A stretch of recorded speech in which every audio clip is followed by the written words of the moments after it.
The splash of pink against the mud of Redemption Gap, Nevada caught my eye first. Then came the yelp, the crash, and a woman in a silk dress tumbling into the street as a freight wagon rumbled past. Her suitcase, a sturdy leather one, hit the ground with a crack and burst open, spilling its contents across the street. A small golden puppy, no bigger than a loaf of bread, started barking, dancing around the scattered belongings. I stopped, my hand on the hitching post outside the store.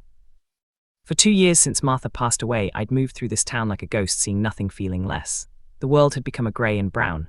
This sudden burst of colour and chaos broke through the fog. The woman was small, with black hair pinned in a style that was already coming undone. The pink dress, a Chong Sam, was stained with mud. She looked like a porcelain doll dropped in a pigsty. Men on the boardwalk stopped to watch, some of them chuckling. No one moved to help. They just stared at the sight. Foreign woman, the pup and her intimate belongings were all out in the open. A small lacquered box, a string of pearls, folded silks. The indifference of the crowd was a familiar feeling to me, but seeing it directed at this stranger stirred something dormant in my chest, an old spark of indignation. I pushed myself away from the post. My boots made a sound on the wooden planks as I stepped down into the street. The woman was trying to gather a handful of letters, her fingers shaking in the winter air. The puppy, sensing a friend in my approach, bounded over and started worrying the cuff of my trousers. I knelt, ignoring the puppy's nips. "Ma'am," I said, my voice rough from disuse. I picked up a silver-backed brush, its handle cold as ice. She looked up, her face a mask of humiliation and fear. Her eyes were dark and wide. She said nothing, just clutched the letters to her chest. "Let's get your things out of the road," I said, my tone even. I began placing her belongings into the broken suitcase. A pair of slippers, the small lacquered box, a book with characters I didn't recognize. I worked methodically, creating an island of order in the chaos. The laughter from the boardwalk died down, replaced by a silence. I don't get involved in town affairs anymore. When most of her things were gathered, I offered her a hand. She hesitated, placed her small gloved hand in mine. I pulled her to her feet. She was lighter than I'd expected. "Thank you," she whispered, her words accented. She wouldn't meet my eyes, focusing instead on a thread on my coat. "What's your name?" I asked, propping the suitcase against my leg. "May," she said softly. "Arthur Blackwood." I picked up the puppy, who immediately started licking my chin. "Who's this?" I asked. A tiny fleeting smile touched her lips. "Beau. Well, May, what brings you to Redemption Gap? Are you looking for someone?" She nodded, finally looking at me. "I am to be married. I am looking for my betrothed, Mr. Jasper Thorne." The name landed like a stone in my gut. Jasper Thorne, a man who smiled much and whose eyes never matched the expression. A man who had bought up the Miller homestead for pennies on the dollar after a series of convenient misfortunes. I'd watched Thorne operate for a year, a vulture in a tailored suit, picking at the bones of men's bad luck. I had never imagined the man would import a wife. "You know him?" May asked, sensing the shift in my demeanor. "I know of him," I said, my voice carefully neutral. It was too late. The warmth that had briefly entered my expression was gone, replaced by the shuttered look of a man guarding a deep and painful sorrow. I looked from her hopeful face to the muddy mess of her fine dress. I knew with a certainty that chilled me to the bone that this woman had not simply stumbled into a ditch. She had walked to the edge of a cliff. I was the only one who seemed to notice the drop. A slick, polished buggy pulled up beside us. The man himself stepped out. Jasper Thorne was dressed in a wool coat, his boots gleaming despite the mud. He was handsome in a way that set a man's teeth on edge, all smooth, sharp angles.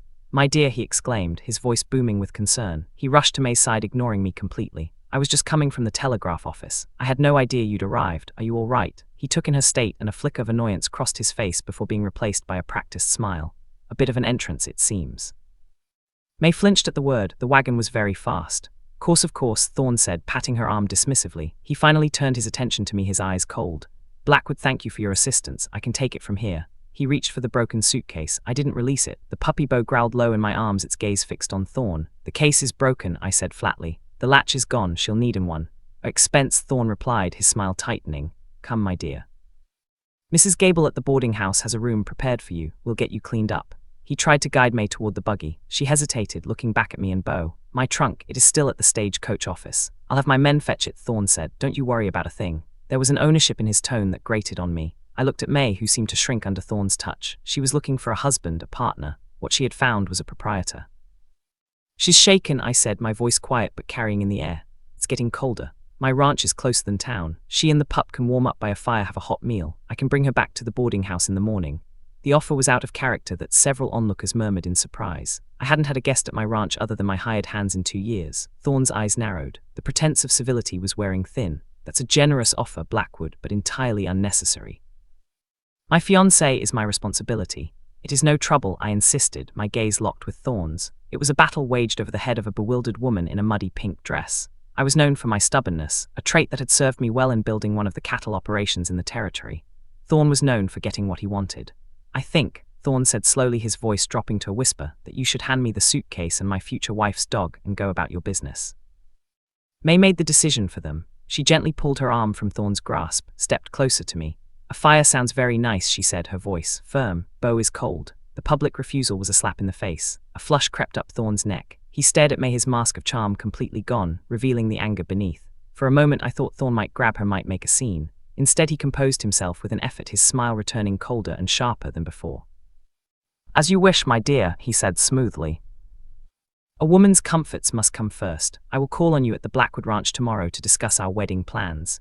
He gave me a look that was both a promise and a threat. Tomorrow. He turned without another word, climbed into his buggy and drove away, leaving a trail of churning mud in his wake. The crowd began to disperse, sensing the confrontation was over. May visibly relaxed, the tension leaving her shoulders.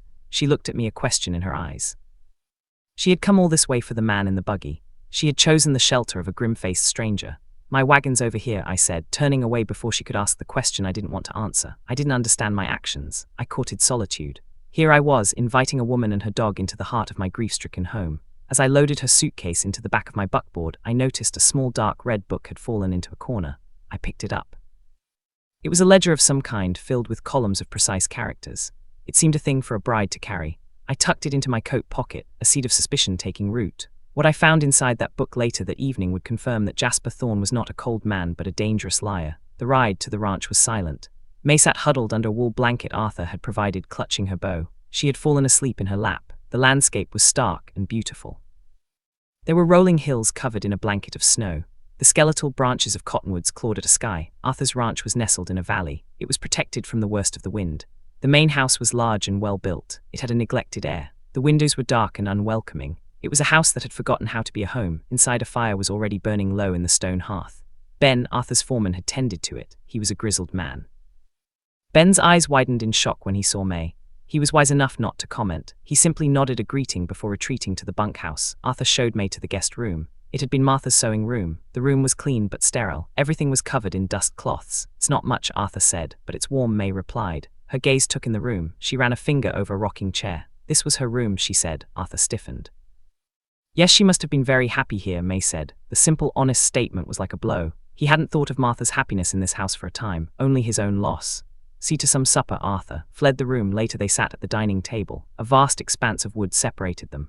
Arthur had made a beef stew. May ate with a delicacy that seemed out of place in the setting. The silence stretched. It was filled by the crackle of the fire and the click of her spoon against the bowl. Mr. Thorn, she began, breaking the quiet. You do not like him, she said. It was not a question. Arthur took his time answering. He pushed the stew around his bowl. He's a man with an appreciation for his own interests, he said. He wrote me letters, May said, almost to herself. He wrote of poetry and of the stars, she said. He said he admired the history of my people, she said. He said he wanted a partner, not a wife, she said. Arthur thought of the dismissive look Thorn had given her in the street. Men write a lot of things, May, Arthur said. You think he was not honest? May asked. He had to make a choice. He could stay silent. He could let her walk into this arrangement with Thorn. His life could return to its empty routine. He could tell her the truth as he saw it. He could invite a world of trouble to his doorstep. He looked at her. He saw the hope that was already beginning to curdle into doubt in her eyes. He thought of Martha. She had always stood for what was right, no the cost. He reached into his coat. He pulled out the red ledger he'd found. Is this yours? He asked. She nodded. It is my father's accounts, she said. He is a merchant, she said. Mr. Thorn was to help him with a business matter, she said. A shipment of silk that was lost at sea, she said. Arthur opened the book. He couldn't read the characters. He understood numbers. He pointed to a column at the end of the ledger. What are these? May asked. That is the value of the shipment in gold, she said. Arthur's blood ran cold. The number was substantial, enough to buy a man a deal of influence in a territory like Nevada. Thorn offered to help her recover this loss in exchange for her hand in marriage. He said the insurance company in San Francisco was difficult. He said with his name he could make them pay. The marriage would join their family interests. There is no insurance company in San Francisco that would handle a shipment lost in the Pacific, Arthur said. His voice was grim. The shipping lines are insured out of London or Boston, he said. Thorn lied to you, Arthur said. He's not after a wife, May, he said. He's after your father's gold, he said. The man wasn't a vulture. He was a thief using a marriage contract as his weapon. The color drained from her face. She stared at the ledger, then she stared at him. Her entire world was tilting on its axis, but the letters, she said. Let me see them, Arthur said gently. She retrieved them from her satchel. The paper was fine. The handwriting was a flowing script. Arthur read her lines. The words were poetic. They were intelligent. They were full of feeling. They were also completely at odds with the Jasper Thorn he knew, a man who could barely write a bill of sale. This isn't Thorn's handwriting, Arthur said. and these aren't his words, he said. I'd wager my herd he paid someone to write these for him, Arthur said. Someone educated, he said. He watched as the last of her hope crumbled. She didn't cry, she simply sat there. Her hands were folded in her lap, her posture was perfect. She was turning to stone. The silence in the room was absolute. Outside the wind howled. It was a mournful sound. The morning Jasper Thorne arrived. He wasn't alone. He had two-faced men with him. He had the deputy, a man named Riggs. Riggs was known to be in Thorne's pocket. Arthur met them on the porch. He had told May to stay with Ben. Blackwood, Thorne said. He skipped any pleasantries. I'm here for my fiancée, he said. She's not going with you, Thorne, Arthur said. Thorne laughed. It was an ugly sound. She doesn't have a choice, he said. We have a contract signed by her father, he said. Deputy Riggs has a copy, he said. It's all legal and binding, he said. Riggs stepped forward looking uneasy. Determined. Mr. Blackwood, this is an arrangement. The lady is contractually obligated to marry Mr. Thorne. You are getting in the way. The contract was based on lies, Arthur said, his hands clenched into fists. That's a claim, Thorne said, his eyes sparkling with anger. When you can't prove, now step aside. When Arthur didn't move, Thorne's two men started up the steps. Arthur prepared himself. He was one man against four. The odds were bad. Front door opened. May stepped out onto the porch. She wore a woolen dress. It was too big for her. She wore it with dignity. Bar was at her heels, growling at the intruders. She looked directly at Thorne. You quoted the poet Lay, she said. Recite the stanza of Drinking Alone with the Moon. A silence fell over the porch. Thorne's face went blank. He had no idea what she was talking about. The lie was clear for everyone to see. Riggs, do your job, he snarled. The deputy drew his pistol. Mr. Blackwood, this is your warning. Stand down. Arthur moved to stand in front of May. He would not let them take her. You'll have to go through me, he said. A voice cut through the tension. That won't be necessary, deputy. Arthur's foreman, Ben, stood at the corner of the house holding a shotgun. 3 other ranch hands stood with him, all armed. They had heard the commotion. Come from the bunkhouse. This isn't over, Blackwood. Thorne spat. You've made an enemy today. He turned his gaze on May. You ungrateful little, you will regret this. He and his men backed away, mounted their horses, and rode off. On the porch, May turned to Arthur. Her eyes shone with tears, but she was smiling. I think you just proposed to me in a way, Mr. Blackwood. Arthur looked at her, at his men. A strange feeling bubbled up in his chest. He threw his head back, laughed. 3 months later the snow had. The valley was alive with new grass. The Blackwood ranch had changed.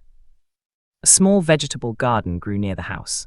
The windows of the house were clean and bright curtains hung in them. Jasper Thorne was gone. Arthur had sent a telegram to the U.S. Marshal in Carson City. An investigation had revealed Thorne was wanted for schemes. He had vanished before the law could catch up to him. His reputation ruined. Arthur stood on his porch watching May play with Bar. She had traded her silks for cotton dresses, but she moved with the same grace. She had brought life back to his house and to him. He had sent a letter to her father in San Francisco explaining everything.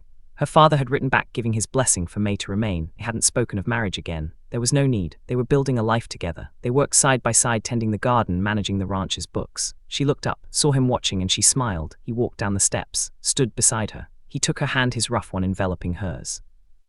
He remembered that day. He had thought her fragile. He had been wrong. Her spirit was tougher than any man he knew. He had discovered he was the one who was truly saved. Love wasn't a storm. It was the turning of the seasons. That brings us to the end of this one. If you stayed with me all the way through, thank you. Stories like this one only get told because folks like you sit down and listen. If you liked what you heard, go ahead, hit that like button. If you want more stories from the old frontier, subscribe so you don't miss the next one. Until then, take care of yourself, and thanks again for being